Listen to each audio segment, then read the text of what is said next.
Magandang araw. Ako si Laika. At ako naman si Lawrence. At ngayon, ipag-uusapan natin kung ano nga ba ang Right livelihood at right effort sa Buddhism.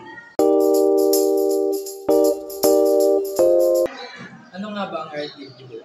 Sa Buddhism, ang right livelihood ay isang bahagi ng Noble Eightfold Path na siyang pangunahing landas patungo sa pagkamit ng nirvana o pagkalaya mula sa pagdurusa. Ang right livelihood ay tumutukoy sa mga profesyon at hanap buhay sa mga alinsunod sa mga prinsipyo ng Buddhism at hindi nakakasama sa iba.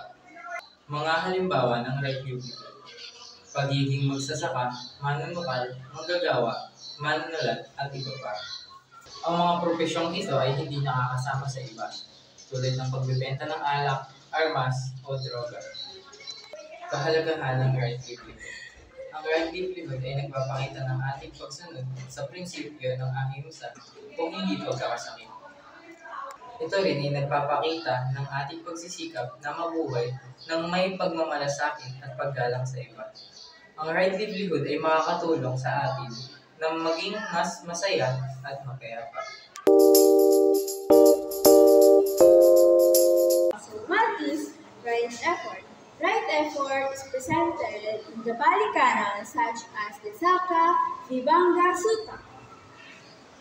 Ang right effort o tamang pagsisikap ay isa sa mga bahagi ng Eightfold Path na isang pangunahing gabay para sa isang makabuluhang pamumuhay at pag-unlad. Ito ay pag-unlad ng ating sarili, etikal na pag-uugali at malinaw na pag-iisip na humahantong sa mas malalim na pangunawa sa ating sarili at kalikasan ng ating nilalagan. Right effort refers to the effort one puts into cultivating positive qualities and abandoning negative ones. And it involves 4 aspects. Number 1, preventing unwholesome sins. Ito ay tumutukoy sa pag-iwas sa mga mapanakit na gawa, pag-iisip at damdamin tulad ng galit, kasakiman, at kamalian. Pangalawa, pagtatanggal ng mas...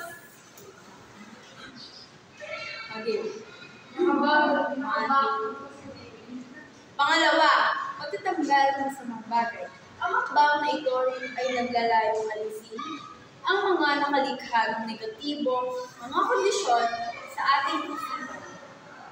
Number 3, maintaining and strengthening wholesome states. It means keeping the positive qualities one has developed through consistent effort. And last, pagpapasok ng mabuti. Ito ay hinahayaan ng pagpasok ng mabuting kaisipan at emosyon tulad na lamang ng pagmamahal, pang-unawa at kagandahang loob. Naway kayo may natutunan mula sa aming ibinahagi pag-aaral patungkol sa Right livelihood at right effort.